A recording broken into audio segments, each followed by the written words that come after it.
Hi, welcome back into the Happy Place Garden. I'm Melinda and this is my garden. And today I wanted to take you along pruning some of my boxwood. If you've watched my channel at all, you know how much I love my boxwood, and I've got probably over 100 in my yard. We've also struggled quite a bit with some spider mites on our boxwood, and so I wanted to take you through and kind of show you what some of that damage looks like and tell you a little bit how I've been trying to treat it and get rid of it. I also need to prune up this Spring Bouquet Viburnum, which is just finishing up its bloom, and I have formed it into a topiary shape or kind of tree shape, and so it is overgrowing the boxwood now, and so I need to prune that up so it doesn't cause any damage to the boxwood. So I will take you along with what I'm kind of doing today and give you a little update on my boxwood journey, and thanks for tuning in. So here you can see some of my boxwood. This area here I have already pruned, and this area has yet to be pruned, so you can see how it's looking a little fluffier on top. It's got that nice green growth, and if I bring you in close, you can see like some of the damage on the leaves, how it has that speckled look. That's the damage from the spider mites, and it has this little bit of yellowing as well. So they can also cause it to defoliate, and so you can see here the damage where the leaves have dropped. And pan back out, and you can see in this one how it really took out some of the center, and I had to trim it quite a bit. But it's starting to grow, you know, some, or have some new growth, and so it will fill in. You can keep looking at the boxwood here. This area I haven't pruned over here yet, and we're getting kind of late. I got, you know, our weather here in the Pacific Northwest, we get a lot of rain, and you don't want to do it when it's wet because it can spread fungal diseases too. But this one you can see how I pruned it out before where it had the spider mite damage, and it's looking a lot better than it had been, but there is also some defoliation, and I need to prune that out. You can see there, you can prune out that whole kind of stem there.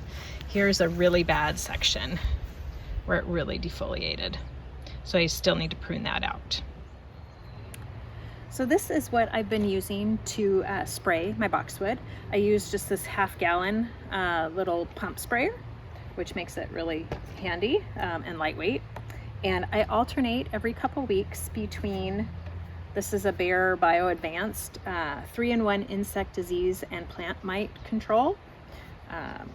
And then I also use from Captain Jack's, I use the Neem Max it's Bonide's Captain Jack's Neem Max. And I mix it based on their instructions, and then just kind of drench each boxwood, and do that every couple of weeks, rotating, like I said, and that has kept better control. The first year or two that I started having that die off, I didn't realize that we were struggling with the spider mites because we had never had it before. So there was a lot of damage that occurred, but like I said, they're kind of growing back in, looking better, and following this treatment, this will be, I think, the second or third year that I've been doing that rotation to try and get the spider mites under control. So there's also other products on the market that you can use as well. Just go to your local garden supply and ask them what can work best for spider mites. I would say use the neem for sure, because that's the more organic approach. But if your spider mites are really out of control like mine were, you want to go with you know, a mite control, so more of an insecticide type of thing. And that brings up a good point, is that it's not just necessarily specific for mites. It could potentially kill your other pollinating insects as well. So do it either early in the morning or after maybe the sun goes down and those pollinators have gone to bed, so that you're not risking hurting them if they're flying around. It's with boxwood, you know, most of them, at least mine, don't have the flowers on them because they're a dwarf variety of boxwood, And so you don't have as many of those flying insects around as you would on a flowering type of shrub or plant. Those you definitely have more pollinators, so you certainly want to spray when they're asleep. So these are the tools I'm going to be using, and I will put them with an Amazon link in my description below. So if you want to check them out, you certainly can. This is an ARS brand, KR 1000. These are really great shears for the boxwood. They are, I think it's like an aluminum. They're Japanese made.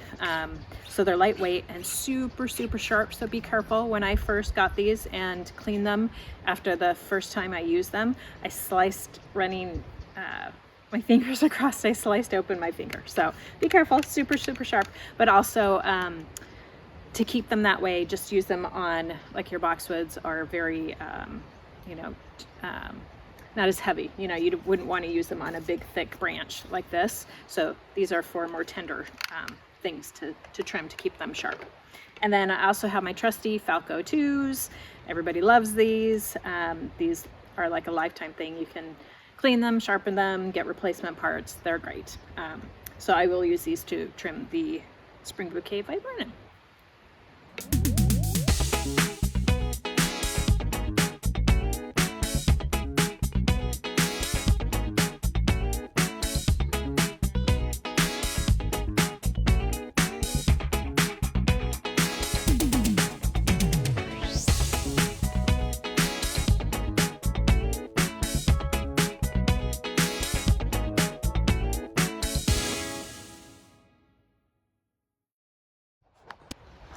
Bringing you in to kind of show you, I'm pulling off these little side growths that make it more like a bush instead of a tree, and clipping off some of this. And then when you're making your cuts, you want to go down to a node in front of the leaves and cut there, so it makes a little shorter stem like that. So it could use a little more fine tuning, but you get an idea of the shape. So it's more, you can see the trunks underneath and then kind of a round tree form on top. But that's good for now. Like I said, I'll come back and fine tune it some more.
taking you in for a more close-up on how I trim it.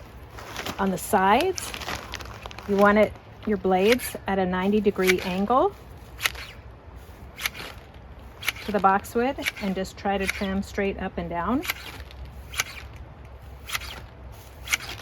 Taking little cuts. You can always take off more, you can't put it back. And if you cut too far into it, you can make it so that it kind of browns out and might get tip burn. You also want to do this on a not so hot day. We've got some sun today, but it's not too terribly warm yet. I could end up with some tip burn though, because it's got all this new growth on it.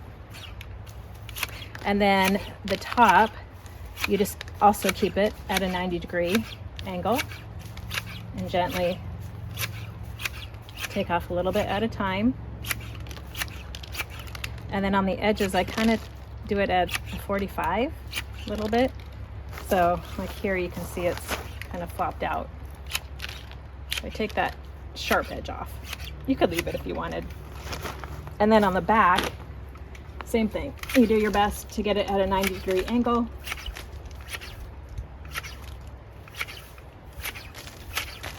And trim it off.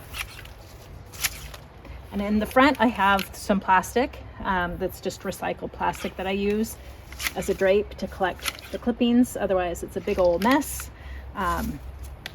You can use shower curtains or whatever sort of plastic you might have to put down. The back is just kind of barked. I'm just going to clean that up along with the other leaves.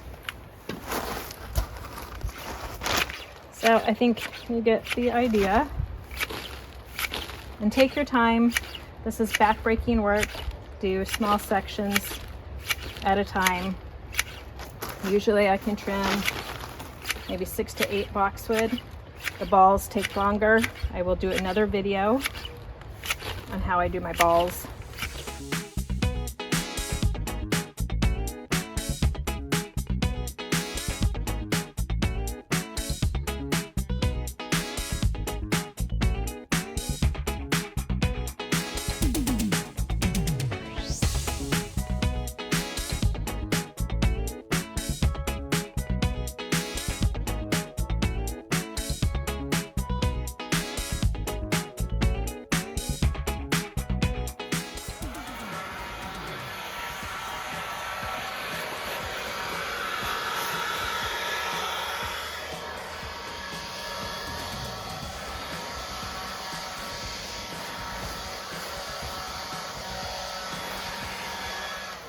So here is a close-up.